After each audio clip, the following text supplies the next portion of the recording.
Hey there everyone, it's Mr. Lane, here to continue the lecture on Ancient Greece, Part 2. Take good notes and let's begin.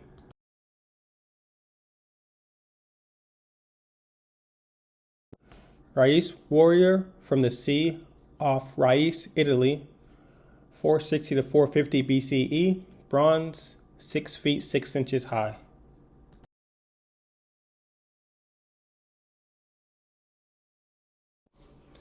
The Rais warriors are two life-size Greek bronze statues of naked, bearded warriors. The statues were discovered by Stefano in the Mediterranean Sea just off the coast of Rais, Marina, Italy, on August 16, 1972.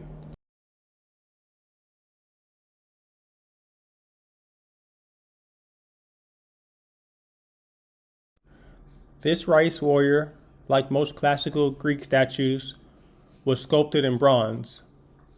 Most classical bronzes have not survived. As a result, most classical Greek sculptures today are Roman marble copies. The chronology of the Rais warriors have been a matter of scholarly contention since their discovery. In that sense, there are two schools of thought. One holds that the warriors are 5th century BCE originals that were created between 460 and 420 BCE, while another holds that the statues were produced later and consciously imitate early classical sculpture.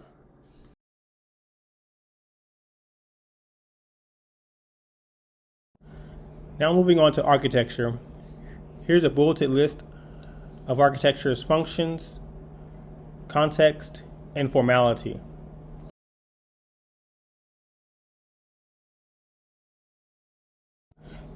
Iktanos, Parthenon, Acropolis, Athens, Greece, 447 to 438 BCE.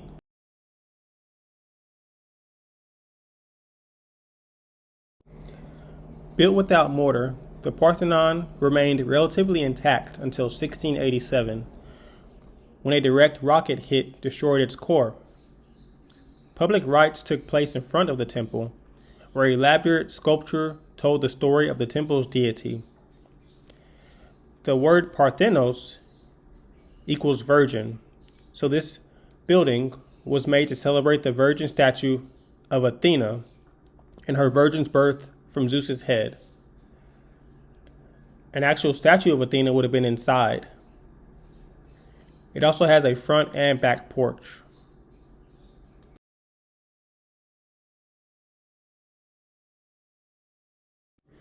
Built also in part to solve a problem of architectural design, the Parthenon also celebrated the Athenian people, who a generation earlier had led the Greeks to victory over the Persians after they had sacked the Acropolis in 480 BCE.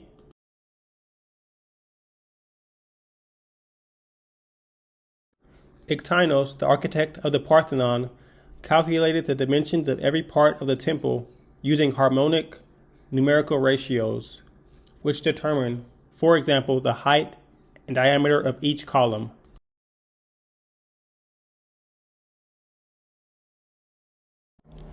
The Greeks defeated the Persians in 480 BCE. During that time, Greeks gained a huge amount of prestige and power, while the Persians retreated to Asia. The Aegean Islands and mainland Greece formed a new alliance in 478 BCE called the Dillian League. The Dillian League moved to Athens in 454 BCE. The Dillian League, or Athenian League, was an alliance of Greek city-states led by Athens. The league was formed in 478 BCE to liberate eastern Greek cities from Persian rule. The alliance of over 300 cities within the league would eventually be so dominated by Athens that, in effect, it evolved into the Athenian Empire. Athens became increasingly more aggressive in its control of the alliance and, on occasion, constrained membership by military force and compelled continued tribute, which was in the form of money, ships, or materials. Pericles is the recognized leader of Athens. He embellished the Acropolis by abusing power and spent war money.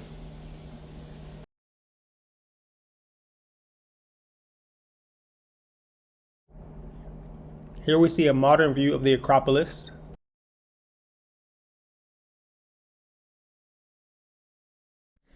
Here are some typical architectural designs you'll see on temples throughout ancient Greece.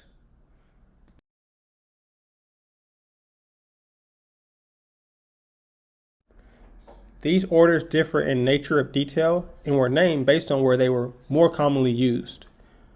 The Doric order is from mainland Greece and its western colonies. Its capital is less decorative and it has no base.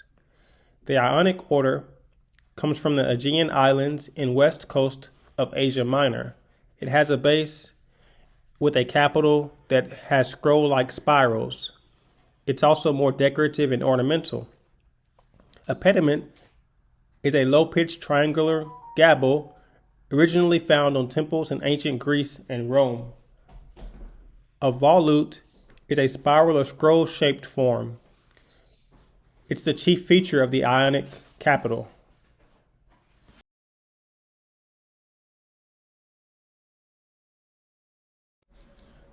The subjects of pediments were especially appropriate for a building that celebrated Athena and the Athenians.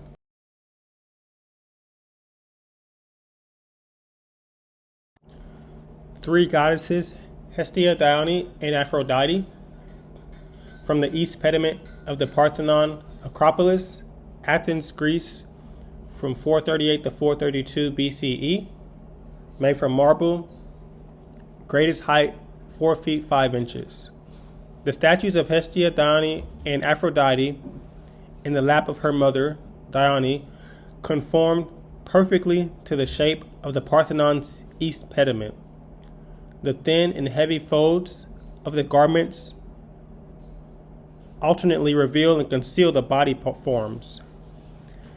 The Athenian sculptures fully understood not only the surface appearance of human anatomy, both male and female, but also the mechanics of how muscles and bones make the body move.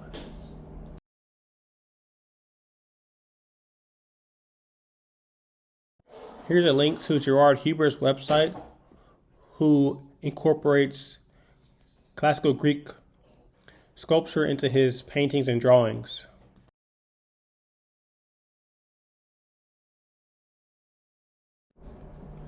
The Hellenistic period, 480 to 323 BCE, begins after the death of Alexander the Great, 323 to 30 BCE. Greek culture spread from Egypt to India.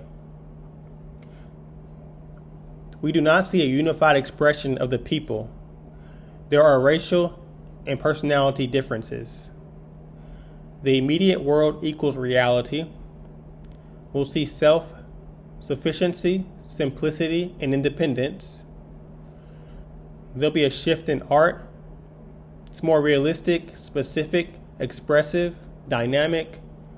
There'll be motion, gestural, exaggeration, and emotion.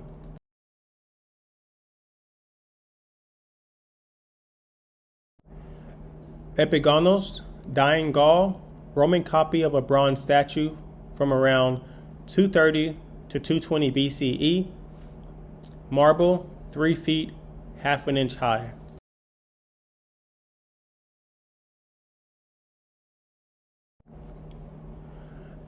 Dying Gauls on the altar of Zeus, Pergamon sculptures presented the victory of Attalos I over the Gauls in mythological disguise. 2 horns lay beside him. He was a trumpeter. He is identified as a Gaul because of his long hair, the ring around his neck, and his mustache. Roman copies of some of these figures show that Hellenistic sculptures carefully studied and reproduced the distinctive features of the foreign Gauls, most notably their long, bushy hair and mustaches, and the neck bands they frequently wore. The Hellenistic figure recalls the dying warrior from the east pediment of the temple of Athia in Aegina, but the pathos and drama of the suffering Gaul are far more pronounced.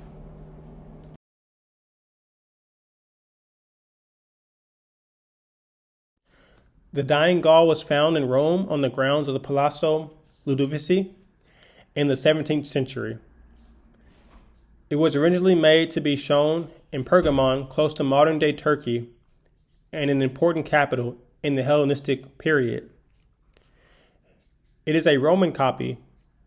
Its original design as a bronze sculpture was made for a monument in Pergamon that memorialized the Pergamon kingdom over the Gauls.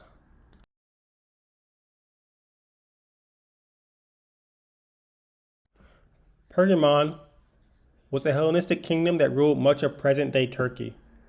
The Gauls were a people from Europe outside of the Hellenistic sphere.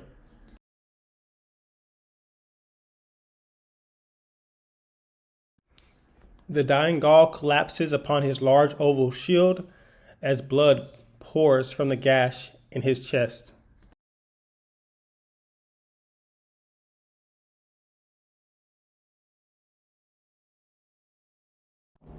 Seated boxer from the Baths of Constantine, Rome, Italy, 100 to 50 BCE, bronze, 4 feet 2 inches high. Although Hellenistic sculptures tackled an expanded range of subjects, they did not abandon traditional themes, such as the Greek athlete. Nevertheless, they often treated the old subjects in novel ways. The boxer is not a victorious young athlete with a perfect face and body, but a heavily battered, defeated veteran whose upward glance may have been directed at the man who had just beat him.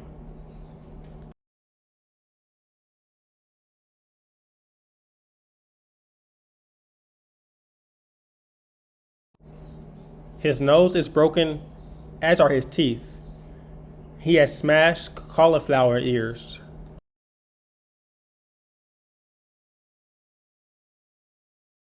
Our last artwork, Athena battling Alcyoneus, detail of the Gigantomachy frieze, altar of Zeus, Pergamon, Turkey, 170 BCE, marble, 7 feet 6 inches high.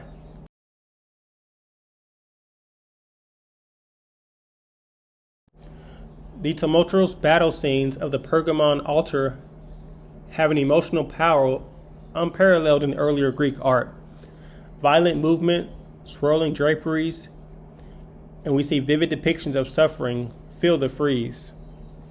The word Gigantomachy describes a frieze on a base with giants battling gods. Giants represent the earthly chaotic forces. This is not a particular victory.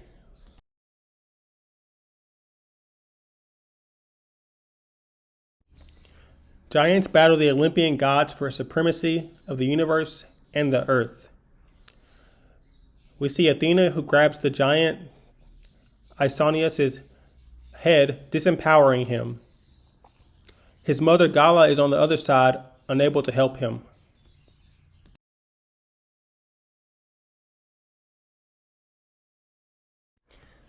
The altar of Zeus was an altar for a temple. It's unknown who it was dedicated to. They think it was Zeus and Athena. It has a U-shaped design. Sacrifices possibly would have been held there with food, wine, incense, or animals. There would have been a fire ritual assessed by a priest, and it was part of a larger complex that had a theater and temple.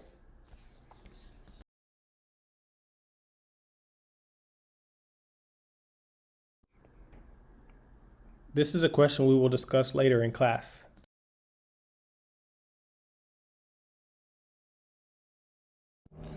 Thanks for watching, everyone. Every moment is a fresh beginning. T.S. Eliot.